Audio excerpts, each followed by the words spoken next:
আল্লাহ আমি সুস্থ, অনেকে সুস্থ না। আল্লাহ আমি পঙ্গু না, অনেকে পঙ্গু। আল্লাহ আমাকে আপনি কত কিছু দিয়েছেন যেটা অনেককে দেন নাই।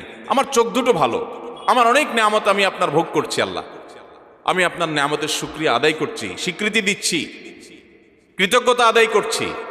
হে আল্লাহ, আপনার রাসূলের প্রতি আপনি রহমত নাজিল করেন।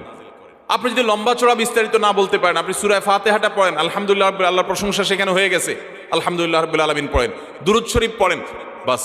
এরপরে আপনি এবার বলেন আল্লাহ আপনি আমাকে মাফ করে দেন। আল্লাহ আমার বাবা চলে গেছেন, তাকে মাফ করে দেন। আল্লাহ আমার মা দুনিয়া থেকে চলে গেছেন, তাকে মাফ করে দেন। ভাইরা আমার, আসল কথা হলো আমরা সেই ব্যথাটাই অনুভব করি না। আপনার মৃত আত্মীয় স্বজনের জন্য যদি আপনার সেই ফিলিংস কাজ করতো তো চোখের পানি ফেল ফেল ফেল করে আসতো। আপনি যদি আল্লাহর কাছে কোনো কিছু মায়ের পেঁচ দিয়া অর্থাৎ সুন্দর করে সাজায়া গোছায়া বলতে নাও পারেন, আপনি নিশ্চিত থাকেন শুধু চোখের পানিটা যদি আপনি ফেলেন, চোখের পানিও আসে না, শুধু কান্নার ভান করে আপনি যদি আল্লাহর